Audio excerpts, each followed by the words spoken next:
جنت کے حالات اور جنت کے مناظر جو حضور نبی کریم سرور دو عالم صلی اللہ علیہ وسلم نے بیان فرمائے، ان کے بارے میں یہ باب قائم کیا ہے۔ اور جیسے میں نے عرض کیا تھا کہ یہ حالات، مرنے کے بعد کے حالات جاننے کا انسان کے پاس کوئی راستہ نہیں،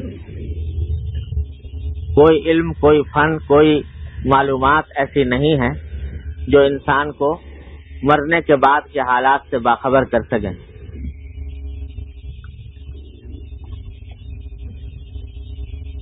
جو جاتا ہے یہاں سے، جس کو وہاں کی خبر ہوتی ہے،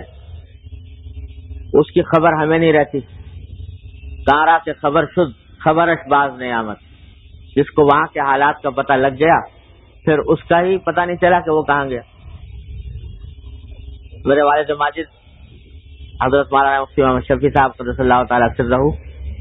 ایک بزرگ کے بارے میں ایک قصہ سنایا کرتے تھے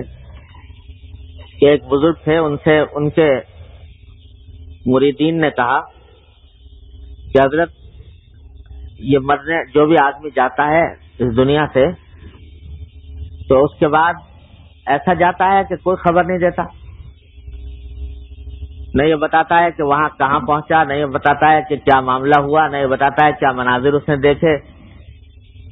تو کوئی ایسی تدبیر بتائیے کہ ہمیں بھی کچھ پتہ لگے وہاں کا۔ تو بزرگ نے کہا کہ بھئی ایسا کرو کہ جب میرا انتقال ہو تو تم جب مجھے دفن کرو قبر میں تو وہاں ایک قلم اور ایک کاغذ رکھ دینا، تو اگر مجھے موقع ملا تو میں وہاں سے قلم کاغذ کے اوپر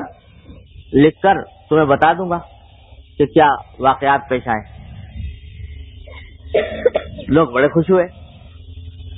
یہاں تک کہ بزرگ کا انتقال ہو گیا تو ان کے اس وصیت کے مطابق انہوں نے جب دفن کیا، دفن کے ساتھ وہ کاغذ بھی رکھ دیا، قلم بھی رکھ دیا، اور کہا تھا کہ اگلے دن آ کے دیکھ لینا، مجھے دفن کرنے کے بعد آ کر میرے قبر پر دیکھ لینا، قبر کے اوپر تمہیں لکھا ہوا ملے گا۔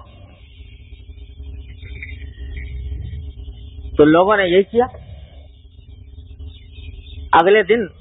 قبر کے اوپر پہنچے تو واقعی دیکھا تو ایک پرچہ لکھا ہوا پڑا ہے۔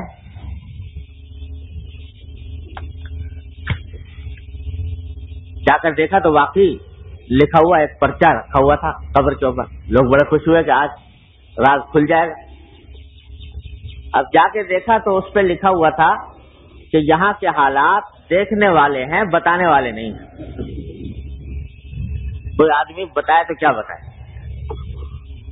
اللہ عالم کے واقعہ کیسا ہے، سچا ہے جھوٹا ہے، اللہ تعالیٰ کی قدرت میں ہے کہ ایسا کر دیتے۔ سچا بھی ہو سکتا ہے، غلط بھی ہو سکتا ہے، ایسے گھڑا ہوا بھی ہو سکتا ہے، لیکن حقیقت یہی ہے کہ وہاں کے حالات بتانے کے نہیں ہیں،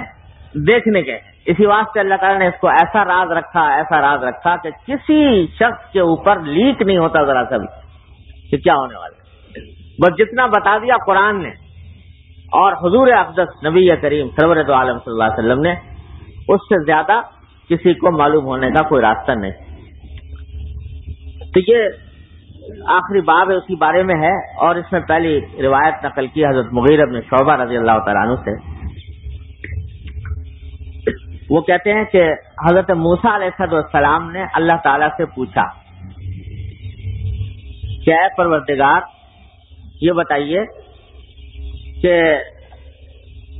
آپ کے نزدیک جنت والوں میں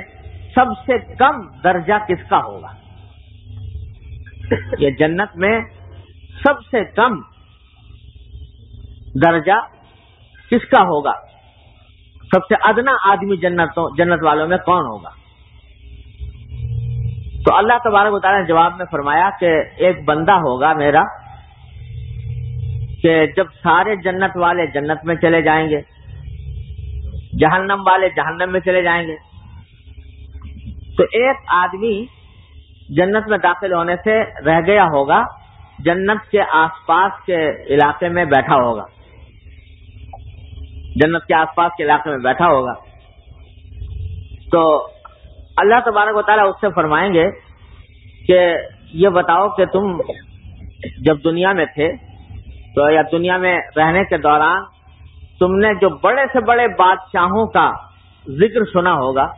دنیا کے بادشاہوں کا، تو ان بادشاہوں کی میں سے جس کا تم چاہو 4 بادشاہوں کا میرے سامنے نام لو، جتنے بڑے بڑے بادشاہ تم نے دیکھے،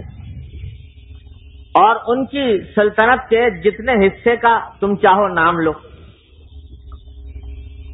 کہ جس کا تمہارا دل چاہتا ہو کہ ایسی سلطنت تمہاری بھی ہو جائے، فلاں بادشاہ جیسی ہو جائے، فلاں بادشاہ جیسی ہو جائے، 4 بادشاہوں کا نام لو۔ تو وہ کہے گا کہ پروردگار مجھے فلاں بادشاہ کے حالات میں نے سنے تھے، وہ اس کی سلطنت بڑی عظیم تھی، اس کے اوپر بڑی نعمتیں اس کو ملی ہوئی تھیں، تو میرا بھی دل چاہتا ہے کہ ویسی سلطنت مجھے بھی مل جائے، ویسی نعمتیں مجھے بھی مل جائیں۔ یہاں تک کہ وہ 4 مختلف بادشاہوں کی سلطنتوں کا نام لے گا۔ تو اللہ تعالیٰ فرمائیں گے کہ اچھا یہ بتاؤ کہ ان کی سلطنتوں کے نام تو تم نے لے لیے، بادشاہوں کے نام لے لیے، لیکن جو جو لذتیں ان کو ملی ہوئی تھیں، جن کا تم نے کبھی تذکرہ سنا ہوگا کہ فلاں بادشاہ ایسے عیش میں ہے، ایسے آرام میں ہے، تو جو لذتیں ان کو ملی ہوئی تھیں ان میں سے کوئی لذت بتاؤ جس کو تمہارا دل چاہتا ہو۔ تو وہ بھی پھر اس کے نام لینا شروع کرے گا، جی میں نے سنا تھا کہ فلاں اس کو یہ عیش آرام میسر ہے، ایسی عیش آرام میسر ہے، وہ نام لیتا چلا جائے گا۔ تو باری تعالیٰ سے پوچھیں گے کہ یہ بتاؤ کہ جن بادشاہوں کا تم نے نام لیا، جتنی سلطنتیں تم نے گنوائی، اور ان کی جن لذتوں اور نعمتوں کا تم نے ذکر کیا، اگر وہ سب تمہیں مل جائیں تو راضی ہو جاؤ گے، خوش ہو جاؤ گے؟ تو بندہ کہے گا کہ یا اللہ اس سے بڑی اور کیا بات ہو سکتی ہے، ضرور راضی ہو جاؤں گا۔